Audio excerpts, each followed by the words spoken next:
രാഷ്ട്രചരിത്രം വായിച്ചാൽ താഴ്ന്നിരിക്കുന്ന ശിരസ്സുകൾ പോലും അറിയാതെ ഉയർന്നു പോകുന്ന ഇന്ത്യൻ വികാരം ഒരു തിരമാല കണക്കെ ഹൃദയങ്ങളിൽ ആഞ്ഞടിക്കുന്ന ആവേശത്തിന്റെ അധ്യായമാണ്. അന്നുയർന്ന സമരങ്ങളെ, ചോരയിൽ മുഖ്യ കൂട്ടക്കൊലകളിൽ ഗതികെട്ട് കിഴക്കൻ പാകിസ്ഥാന്റെ ജനം ആയുധം കയ്യിലേന്തിയ കാലമാണ്. ആ കൈകൾക്ക് രാജ്യം പിന്തുണ കൊടുത്ത കാലമാണ്.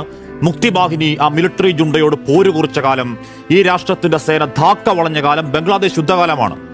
അന്ന് അന്ധമായ ഇന്ത്യ വിരോധത്തിൽ അമേരിക്ക, പാകിസ്ഥാൻ പക്ഷപാതികൾ. ഒരു സായാഹ്നത്തിൽ നിക്സന്റെ വൈറ്റ് ഹൗസിൽ നിന്നൊരു കമ്മ്യൂണിക്കേഷൻ വരുന്നുണ്ട്. വിരട്ടാണ്.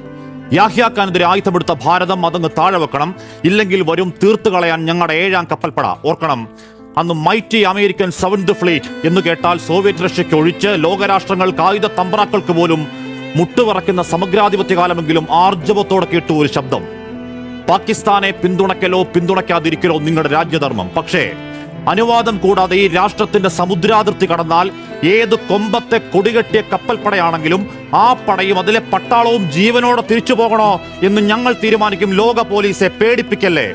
അധികാരക്കുന്നിൽ ഉയർന്നതാണ് വിറയ്ക്കാത്തൊരു ദുർഗാ ശബ്ദം. പേര് ഇന്ദിരാഗാന്ധി.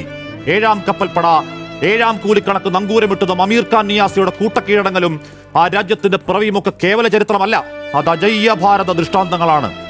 അന്ന് സാക്ഷാൽ റിച്ചാർഡ് നിക്സന്റെ മൂക്കിന് നേർക്ക് ചൂണ്ടുവിരൽ ചൂണ്ടിയ ഒരു രാജ്യത്തിന്റെ പിന്മുറ പൗരന്മാരെ അറബുശാലയിലെ കാട്ടിത്തെളിക്കുന്ന കാലിക്കൂട്ടം കണക്കെ കയ്യും കാലും കെട്ടി പഞ്ചാബിൽ കൊണ്ട് തള്ളിയ കാഴ്ച കാണാവതല്ലത് ക്ഷതമാണ്, മുറിവാണ്. ശരിയാണ്, ഏത് ശാന്ത മനോഹര ജീവിത സ്വപ്നം കണ്ടാണെങ്കിലും രേഖകളില്ലാത്തൊരു കുടിയേറ്റം തെറ്റാണ്, സമ്മതിക്കുന്നു.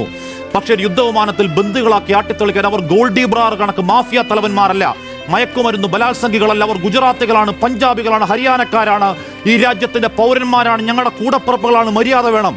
ഒരു 40കാരൻ ഹർവിന്ദർ സിംഗ് 40 മണിക്കൂറിന് നരകയാത്ര പറയലാണ്. മൂത്രമൊഴിക്കാനെങ്കിലും കൈവിലം കഴിക്കുന്ന പട്ടാളക്കാരാ എന്ന് കെഞ്ചേണ്ടി വരുന്നത് ഗതികേടിന്റെ പരമാവധി.